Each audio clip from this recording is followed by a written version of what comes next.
Hi everyone, welcome back on Study Room.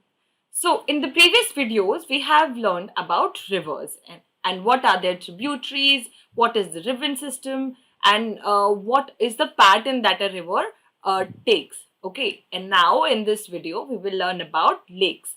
What are lakes? How are they formed? And in our country, how many lakes are there? Okay. So first, India has lots of lakes. Some of them are Dal Lake. You must have heard about these names. These are very famous tourist places. Bhimtal, Nainital, Loktal, Barapani. Okay, so these are lakes of India. Now, there are two types of lakes that on major level we see. One is permanent lake. Permanent lake is are those lake where on 12 months and all the time water is present. Okay, so that is a permanent lake. Now we also have seasonal lakes, means that the lakes only gets water from rainwater. Okay, so whenever there is rainy season you will find that lake full of water, otherwise it might remain dry. Okay, so these are two major type of lake. Now, next very important question is, how are they formed? Okay, so if we can divide it into two parts. Some of lakes are formed by glaciers and ice sheets, means they are formed by melting of glaciers and ice sheets. Okay, so it's mostly in the Himalayan region, and Himalayan region have the most fresh source of water because of melting of glaciers. Okay, and due to melting of glaciers many lakes are formed. Next type is next lakes are formed due to human activity, wind or river. Okay, so these are the three factors which lead to a sort of way of forming lake. First is tectonic plate movement or melting of glaciers and ice sheet. Second is human activity, wind or rivers. Now we will discuss about importance of lakes. Lakes are very important for us because lakes help in regulate river water. It also prevents in flooding due in rainy season when the water level is very high. It prevents us from flooding. Lakes are also very important because they maintain a constant supply of water in summers. They also help us in developing hydropower system, and it also maintains aquatic life, and very visible that it also make it enhance our natural it enhances natural beauty, which leads to a lot of attraction in terms of tourism as well. And do you also know that lakes play an important role in maintaining or moderating the climate? Okay, so this was the importance of lakes.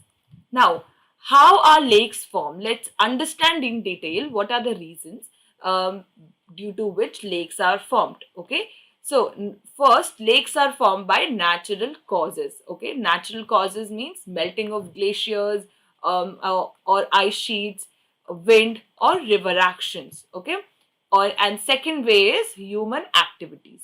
Due to human activities, first is natural causes. Natural causes include melting of glaciers and ice sheet, wind and river.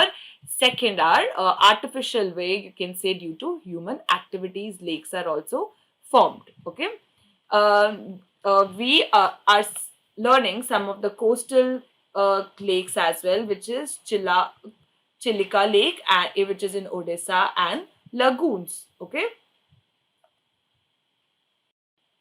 Now let's discuss some of the major lakes. First is Wooler Lake. Wooler Lake is formed by tectonic activities. Tectonic activity means movement in plates under the Earth's surface. Okay, so tectonic due to movement in plates and tectonic activities, Wooler Lake is formed. And Wooler Lake is India's largest freshwater lake. Okay. Now, first, Wooler Lake is formed by natural event, right? It's a natural cause due to which this lake has been formed. Now, there are other ways as well, that is due to damming. When the dam is set up at that areas, lake are also formed, which we call, one of them is Guru Gobind Sagar or Bhakra Nangal Dam. Okay, so these lakes are formed due to damming. Now, let's put more light on importance of lake. Very important, lake helps in regulate the flow of river. It prevents flooding during the monsoon season. When the water level is very high, it prevents us from flooding. Okay, it maintain an even flow of water during the dry season. Okay, so when there is summer season, we will still have supply of water due to the lakes. Okay, it helps in developing the hydel power. Yes, hydroelectricity is being generated through hydel power, and lakes play a very crucial role in it. It moderate the climate of the surroundings. Yes, it maintained the climate of the surroundings. It also maintain aquatic life, and it also enhances the beauty for attraction. Now, next, we will discuss an activity in which we will segregate natural and artificial lakes. Let's do it. First, natural lakes. Natural lakes are following: the Lake, Wular Lake, Nainital Lake, Bhimtal Lake, Loktok Lake, Barapani, Chila, and Sambar. Artificial lakes are Gobind Sagar, which we have discussed, Ranapatak Sagar, Mizam Sagar, Hirakund Sagar, Nagarjuna Sagar. Okay, so these are here on your left side are natural lakes, and on right side are artificial lakes. Now, our next theme to discuss is role of river in the economy. Yes, this is a very astonishing topic. How can river help us in generating revenues or rising the economy of our country? Let's find out. Now, river has been a very important attraction to settlers. Okay, so in earlier times, people used to settle around the river. Okay, now our homes are very far away from rivers, but in earlier times, if this is the flow of the river, you will see the settlement only around rivers. Okay, so because there was no property system, right? So, river has been important attraction for um, uh, to attract the settlers. So, river bank was very important, and river bank is also very fertile and fit for cultivation and lot of other factors. Now, today we see that role of river is very important in terms of generating the economy as well, because rivers are used for irrigation, and it is used for navigation, generating hydropower generation, which are very important factors. Because of hydropower generation, we get electricity at our homes, and that's how we all are connected. Rivers are also play important role in irrigation, because obviously our crops, our plants require water. Okay, and next, river play again very important role in navigating the direction. Okay, so these are important roles of river. Next, this is a very fun activity for you. Make a list of cities in your states, how many cities you have in your states, which are located on the river bank of a river. Okay, so there's settlements or cities now which are developed on the banks of the river. So find out in your states which are those cities and where are they located. Yes. Now, if we discuss about rivers, sadly, we'll have to discuss about the pollution that we are creating uh, in the rivers today, and how the condition of rivers are being depleted. Um, Thinking about the fact that, are we doing sustainable development? Are we doing enough to save pure and fresh rivers for our future generation? What are the pollution that we are doing? Let's be aware of it. First is untreated industrial waste. Definitely, there is mismanagement in industries. So whatever the waste comes out of industries, it just directly flows into the river, which causes a lot of harm to aquatic life as well. Okay. So one is we do not have proper management system to treat industrial waste. So it's untreatment of industrial waste. Okay. Second, sewage and municipal waste. Okay, where do you think all your waste from your house goes? It's somehow connected to all the different channels and pipes and sadly dumped into a big river, be it Ganga, be it Yamuna. Okay, so sewage and municipal waste are directly dumped into all these big rivers. Another important thing to point out here is the domestic and agriculture and industrial demand of water and river is constantly increasing. Okay, the quantity is increasing day by day. Next, very important thing to understand here is that domestic, agriculture, industrial, and municipal demand is increasing day by day because population increasing and demand of every sector is increasing. Due to which river water has been drained out. Okay, so the volume of river is very less. Now, I would want you here to all do an activity whenever you go to a place where around river, around dam, or so you will see a big scale made on the on mountain or any of big wall. You will see some measurements there, and then you will for example, it would be 70 meters, 80 meters, 90 meters. Observe the current water level there and observe till where it has been reached at a certain point. Okay, so you will see that like today where you standing, the water level is very low, but earlier it used to be very high. What is the reason of it? The reason is the water is being drained out, be it in river, be it in lakes, be it in even groundwater, because of the demand, excessive demand, which we all are facing today. So this was about river pollution. Now we understand this is a problem. What are we doing to resolve this issue? What are we doing to sustain and come out of this problem? So we have made River Conservation Plan, which is NRCP, National River Conservation Plan. This plan's motive is basically to conserve the river water. Firstly, it started with GAP, which is Ganga Action Plan. Um, it is somewhere similar to what we have discussed in the previous slides about Ganga program as well. So in this Ganga Action Plan was started in 1985, and it expanded to cover other rivers as well. Okay, it was not just included Ganga. So under NRCP, it included other rivers as well. Okay, and its objective was to improve the water quality.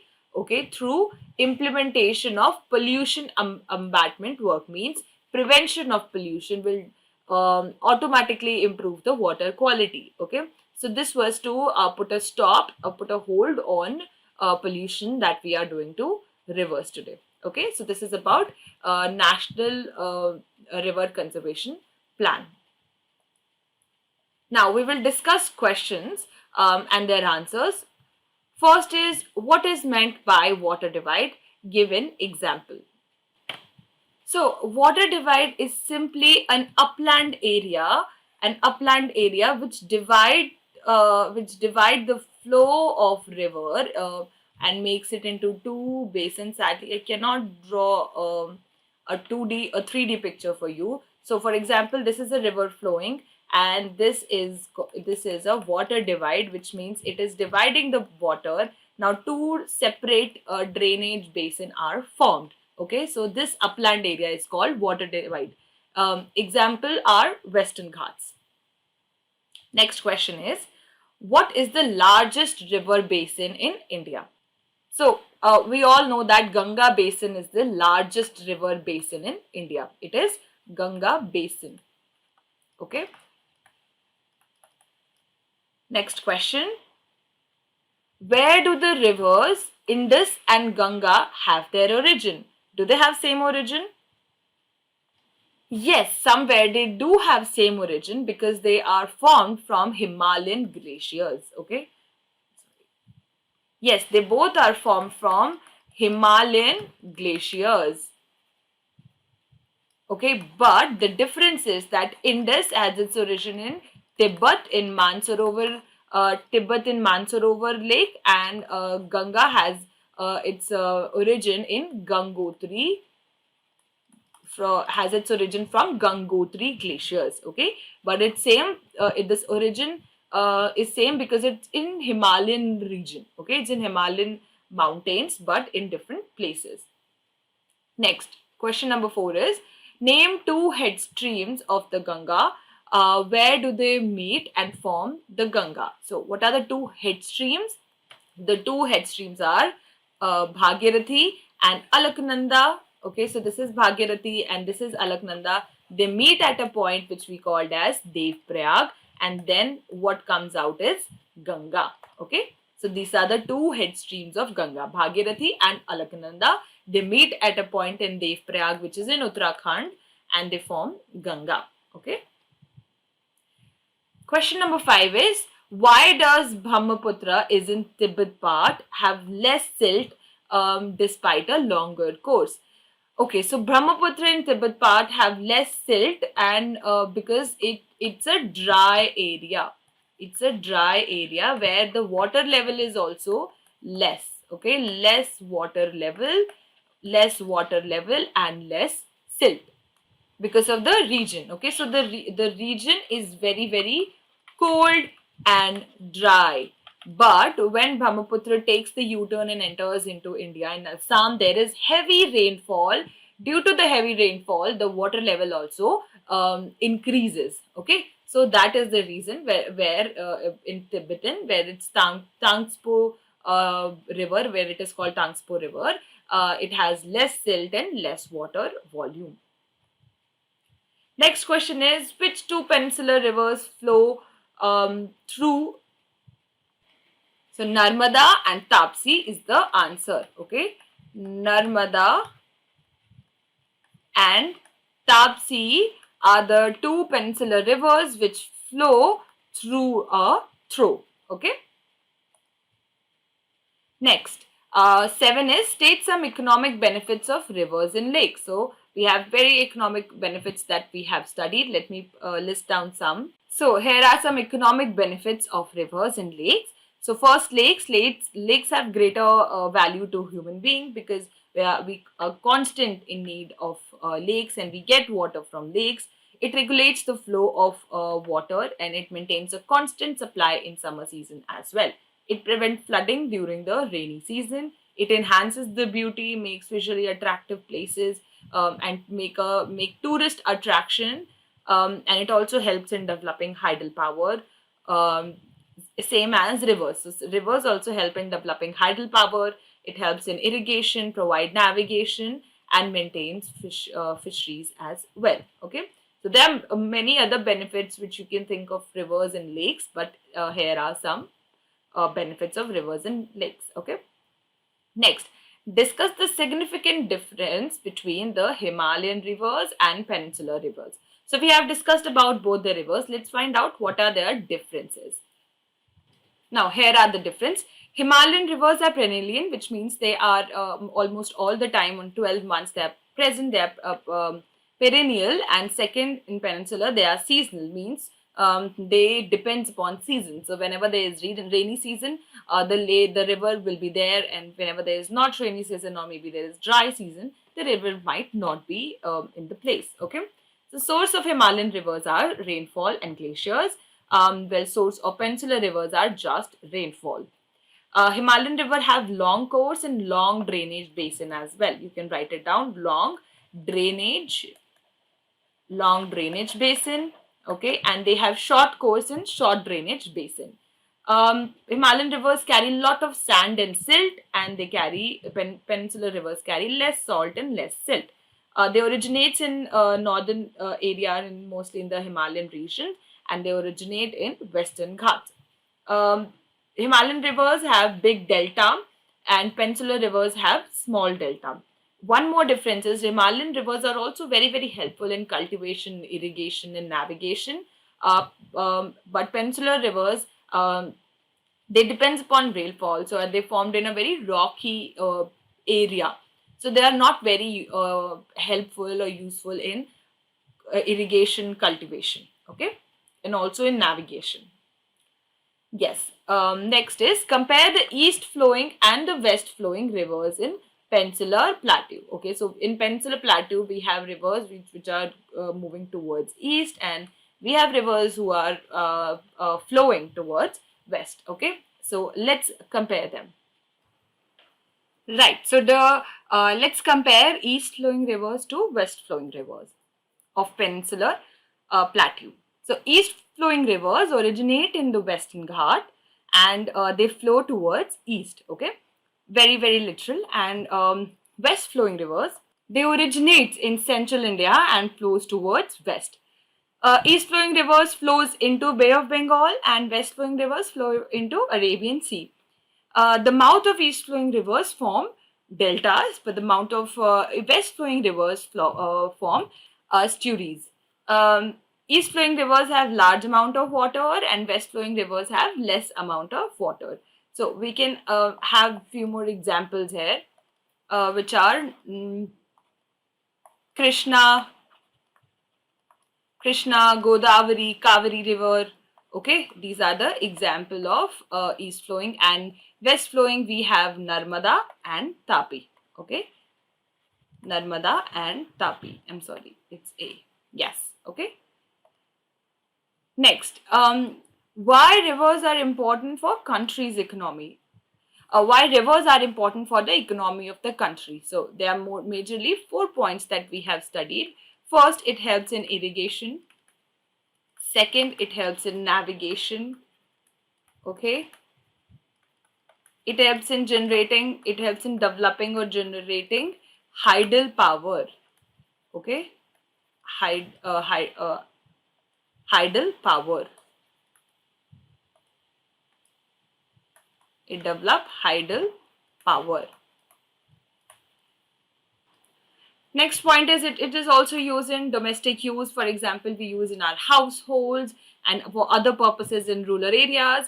And it is also one of the important reasons for livelihood. Okay, for example, fishermen or fishery, their livelihood depend upon rivers. Okay, so these are the um, importance of country's economy. Okay, so I hope you till now you understand all the answers, and you in detail understand what are rivers and what are lakes. So that's it about it in this video. In the next video, I will brief you about all the things that we have covered up in this chapter. Your chapter has been finished. Congratulations. It is not very difficult, but there are some words that you need to learn. And once you understand through map, you will be easily be able to write it in your exam.